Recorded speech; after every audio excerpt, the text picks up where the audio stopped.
os fundos multimercado macro tiveram um bom rendimento em 2022 e foi assim na gestora Alphatri, inclusive agora em janeiro, quando o principal fundo aí da casa fechou com uma alta de 1,3% de rendimento. A questão é como que essa discussão que a gente está vendo agora sobre metas de inflação, sobre política monetária, afeta as perspectivas de resultado desses fundos. As expectativas de inflação no Brasil já estão desancorando ainda mais, tanto por conta do cenário para a inflação, quanto por conta dessa discussão. Para responder essas e outras perguntas, eu converso agora com o Rodrigo Jolig, que é co-CEO e diretor de investimentos da Alphatri, que tem hoje quase R$500 milhão sob gestão. Eu sou Carlos Potorno e começa agora, então, o programa Cabeça de Gestor. Rodrigo, obrigada por aceitar nosso convite. Então, essas perguntas são para ti.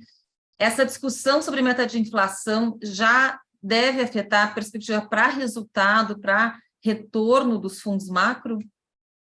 Olá, Carla, muito obrigado pela oportunidade e já respondendo a sua pergunta, eu acho que o cenário de incerteza que está vivendo hoje, né, é um cenário favorável até para os produtos multimercado, que nem tem um mandato de estar indexado a um determinado benchmark diferente do CDI, né? Então a nossa proposta aqui é oferecer retornos diversificados dos principais fatores de risco de mercado e retornos positivos dependendo se a bolsa está subindo ou caindo, se os papéis da dívida brasileira estão abrindo ou caindo, né? A ideia é ter uma carteira assim, tática ou até com o foco em, assim, se o cenário está ruim, a gente tenta a gente consegue até apostar em comprar, se a gente acha que a volatilidade vai ser mais alta, a gente aposta em volatilidade. Então, a gente consegue ter muita flexibilidade no produto para apresentar retornos consistentes.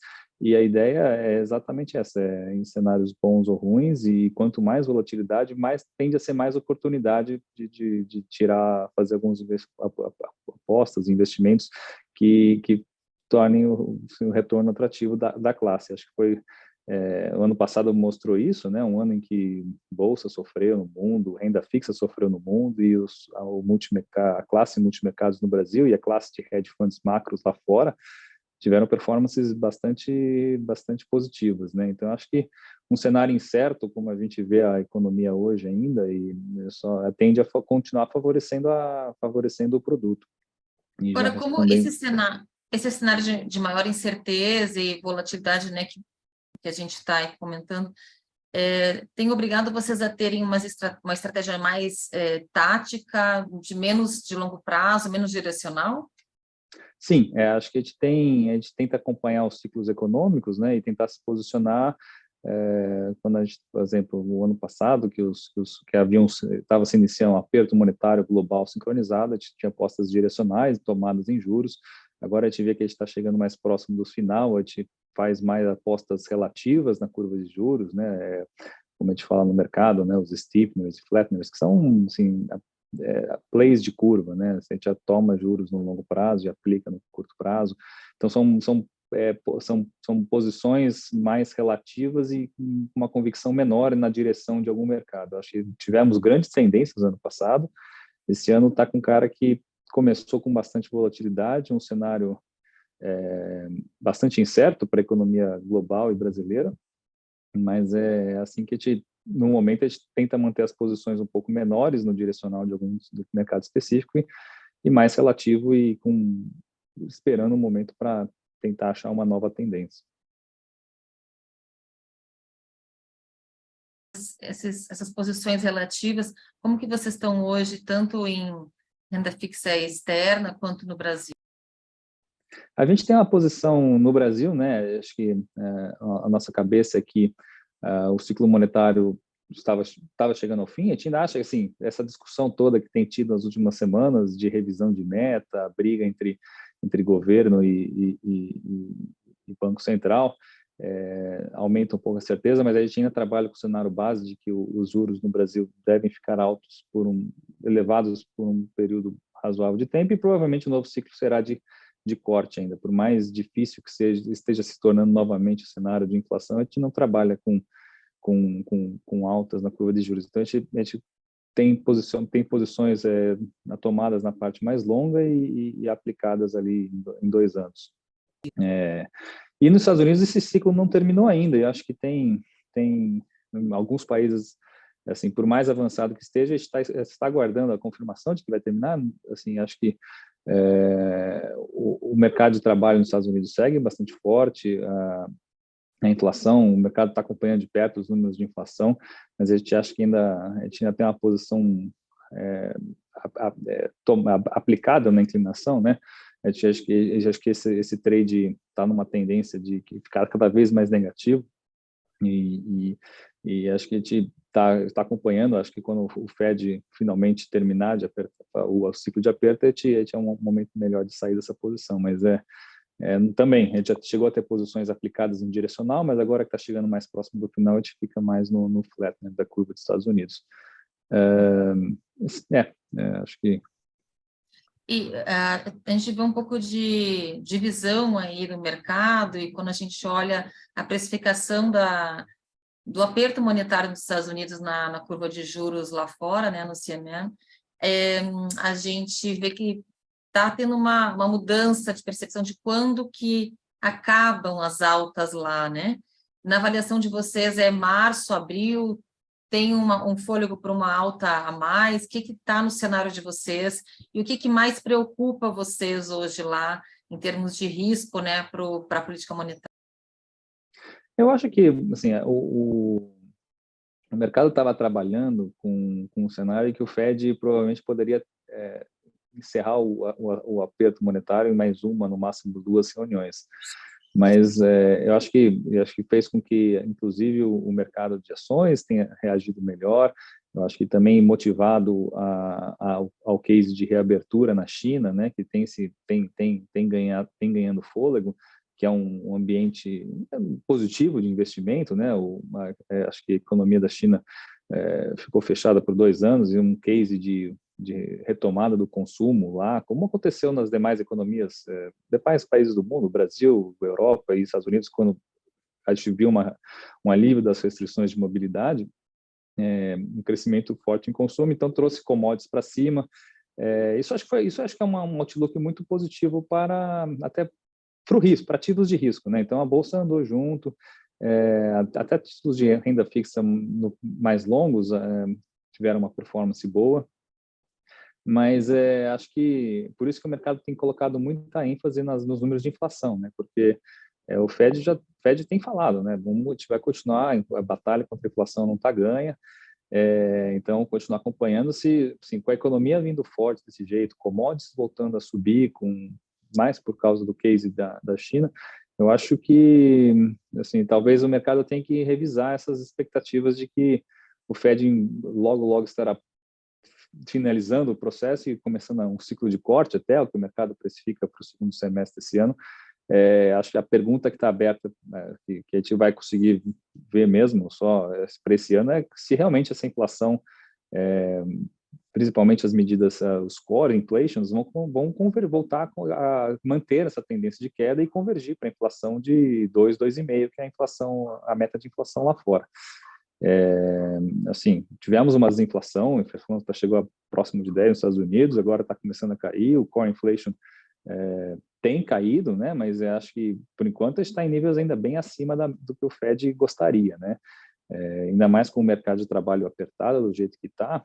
Acho que o trabalho acho que o mercado, sim, eu acho que não está ganho ainda. Então acho que sim, podemos ver uma continuação desse aperto além dos 5,25, que é o que está na curva hoje. E acho que aí seria um momento que acho que o mercado não gosta, assim, daria uma azedada de novo em ativos de risco. Então eu não acho. Eu acho que sim, a gente teve um rally positivo nesse começo de ano, mas eu não acho que ele assim, não é muito sustentável. Então acho que é mais um ano de volatilidade, e não sei se teremos retornos. Acho que não recuperamos as perdas do ano passado, por exemplo. O jogo não está ganho, né? Resumindo, é isso, né? Não dá para dizer que a gente já chegou aí no fim desse aperto, porque os dados ainda precisam se comprovar. O que se fala é que ter reduzido a inflação acumulada em 12 meses, né? De 10 para 6, 5, foi um trabalho. dos 6 para a meta é um trabalho redobrado, né? Mais difícil ainda, né? E o que ajudou a trazer muito para baixo, tanto aqui no Brasil quanto lá fora, são os tradables, né? Obviamente, o vilão em 2022 foram carros, bens. Esses já mostraram que aliviaram, mas uma componente, o setor de serviços segue muito forte. Até mesmo o Brasil, a gente teve os dados semana passada, bem acima do esperado, mostrando a demanda ainda por serviços né, a pressão por repasses de salário e a parte mais inercial, né, da inflação, que é o que o Banco Central tem que se propor a combater. Não, assim, choques de oferta são aceitáveis, mas se começar a, a gerar uma inércia maior na inflação, que indexa as expectativas futuras e pode levar a inflação convergindo para níveis bem acima das metas. Então, por isso que os bancos centrais têm apertado e acho que vão manter apertado. A mensagem do Fed, inclusive, é de que assim, do jeito que estão as coisas hoje, não antevê nenhum corte de juros esse ano. Mas o mercado também acredita que se a economia começar a emburacar, ele virá cortar juros. Mas até lá a gente tem que ver a economia reagindo negativamente, os positivos. Isso você está falando dos Estados Unidos, né, Rodrigo? Até mesmo, não, acho Aqui, que os números, eu mencionei o número de comércio, de serviços aqui do Brasil mesmo, mas lá fora também. eu Assim, digo, alguns setores. falando do corte de juros, você não vê corte de juros lá nos Estados Unidos esse ano? Acho que não, do jeito, assim, ainda mais com a situação assim, com essa situação de mercado, que a economia ainda evitando, não está com cara que os Estados Unidos está em recessão, acho que tem os números na margem, tem vindo melhores, acho que não vai ter espaço para o Fed cortar enquanto a recessão não vier, ou se os números não ficarem piores, né? Então, é uma questão de alguma hora a gente deve acabar vendo uma recessão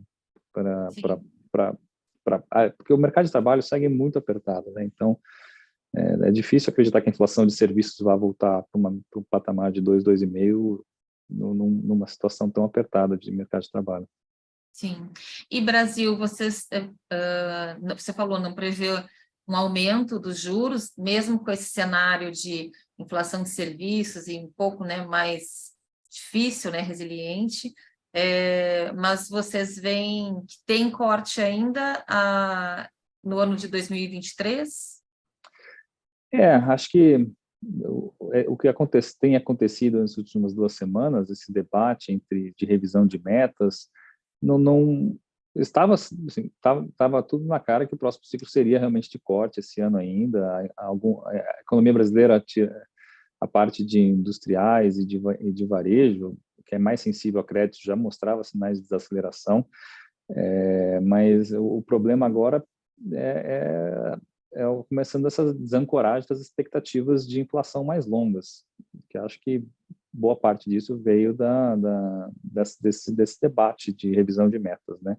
Os agentes econômicos formam suas expectativas com base na meta. Na hora que a gente começa, assim, o próprio governo diz que vai conseguir uma meta mais alta, é natural que as pessoas esperem uma inflação mais alta também. Então, acaba o espaço que se achava que o Banco Central ia ter ao se revisar a meta, na verdade, talvez nem exista, dado que as expectativas vão convergir para a meta nova na verdade, os juros de longo prazo só abriram desde que a gente começou a ser esse debate todo, né? Então, ficou mais difícil a vida do Banco Central. Acho que, assim, essa semana temos a reunião do CMN, então talvez vamos ver o que vai sair daí, mas acho que é um momento de, sim, acho que está com cara que os juros devem permanecer elevados por mais um tempo. Sim. Qual o papel do Ministério da Fazenda e das medidas que estão para ser formalizadas, enfim, apresentadas com mais detalhes, digamos, aí nos próximos dias, nas próximas semanas? Assim, acho que o principal ponto é a definição da meta, o novo plano de para que virar a substituir o teto de gastos, né, a nova âncora fiscal brasileira. Eu acho que é muito importante acompanhar isso, a reforma tributária também. Então, tem um pacote de medidas que podem até ser positivas. Eu acho que algumas notas que circulam aí, algumas indicações é que tende-se a criar-se uma meta de superávit primário ou fazer uma âncora crível de um balanço do governo que a gente não veja uma elevação da relação dívida-PIB. Então, pode ser, sim, acho que confirmando-se qual será a nova âncora fiscal, acho que até é positivo que essa incerteza em torno disso não estando mais na frente, acho que está mais claro, os agentes formam suas expectativas e acho que bola para frente, né? A gente ainda vive um ambiente nesse começo de ano tá favorável a risco, favorável a países emergentes. Teve muito fluxo para a Bolsa Brasileira, acho que menos por méritos da Bolsa Brasileira em si, mas mais por um fluxo para países emergentes, dos investidores lá fora, buscando ativos de risco, né? E que a gente poderia ter aproveitado melhor isso. Eu acho que uma semana e meia atrás, o dólar estava abaixo de 5, né? Desde que essa discussão toda começou, a gente teve uma reversão desse movimento, mas o fluxo está com tudo me leva a crer que deve continuar vindo por um tempo, né? Até te voltar realmente chegar a um ponto lá fora em que a recessão esteja mais próxima, e aí acho que essa janela de oportunidade de fluxo para mercados emergentes talvez fique pior.